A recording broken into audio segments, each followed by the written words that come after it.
ভেঙে যখন চূর্ণ বিচূর্ণ হয়ে গেছে তৃণমূল কংগ্রেস, তখন চাঞ্চল্যকর দাবি করছেন কল্যাণ বন্দ্যোপাধ্যায়। তিনি বলছেন মমতা বন্দ্যোপাধ্যায় 200 জন বিধায়ককে জিতিয়ে আনলেও সরকার গড়তে পারতেন না, সরকার ওরাই গড়ত। কোটি কোটি টাকায় বিক্রি হয়ে যেত এরা। যা হয়েছে ভালোই হয়েছে। আর কি বললেন কল্যাণ বন্দ্যোপাধ্যায় দেখুন। বিজেপি আজকে ক্ষমতায় আসার জন্য আমাদের দলের অনেকের হাত রয়েছে, যারা ভেতরে ভেতরে বিজেপি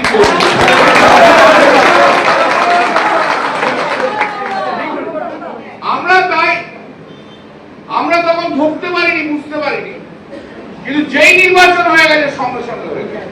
এবং আজও বলে যাচ্ছি, যদি মমতাদি 200 খানা এমএলএ হয়ে নিয়ে আসতো না, সরকার করতে পারতো না, সরকার ওরাই করতো। এত চোর টাকা জমি আছে, কোটি কোটি টাকায় বিক্রি হয়ে যেত এরা। তাই যা হয়েছে ভালো হয়েছে। এবার খোদ নেত্রীকে আলটিমেটাম দিলেন কল্যাণ বন্দ্যোপাধ্যায়। যারা চলে গেছে তাদের দলে ফেরালে আপনার সঙ্গে থাকবো না। মমতা বন্দ্যোপাধ্যায়কে বলে দিয়েছি, ওদের যদি ফেরানো হয় তাহলে আমি আর থাকবো না। কি বললেন মমতা বন্দ্যোপাধ্যায়কে হুঁশিয়ারি দিয়ে কল্যাণ বন্দ্যোপাধ্যায় দেখব।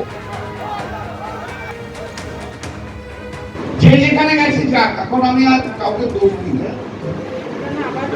যার যা মনে নিচ্ছে সেটাই করুন। যেখানে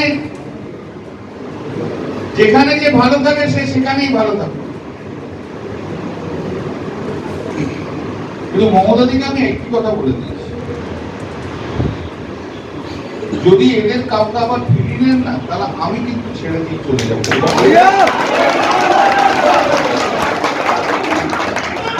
আমি থাকবো না।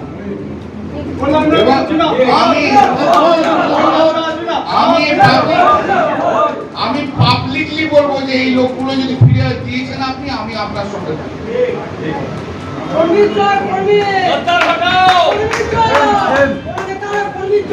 অত্যন্ত আবেগের কথা বলেছেন, একটা আবেগের কথা বলেছেন যে সময়টায় দলের যারা দল থেকে নির্বাচিত তারা কর্মীদের পাশে থাকার কথা, দলের তারা যদি এখন অন্যের হাতে পুতুল হয়ে নাচতে যায়, তো সেখানে কল্যাণ বন্দ্যোপাধ্যায়, বাকি সব নেতৃত্ব, আমাদের কর্মীরা সকলেরই একটা সেন্টিমেন্ট, যারা কয়েকজন যাচ্ছেন বাঁচতে যাচ্ছেন, কয়েকজন গদ্দারি করছেন, আর কিছু লোকের প্রেসারে ফেলে নানা রকম কায়দা কানুন করে নিয়ে যাওয়া হচ্ছে। তো সেই জায়গায় দাঁড়িয়ে কল্যাণ বন্দ্যোপাধ্যায় কর্মীদের আবেগের কথাটাই বলেছেন। এবিপি আনন্দ, এগিয়ে থাকে, এগিয়ে রাখে।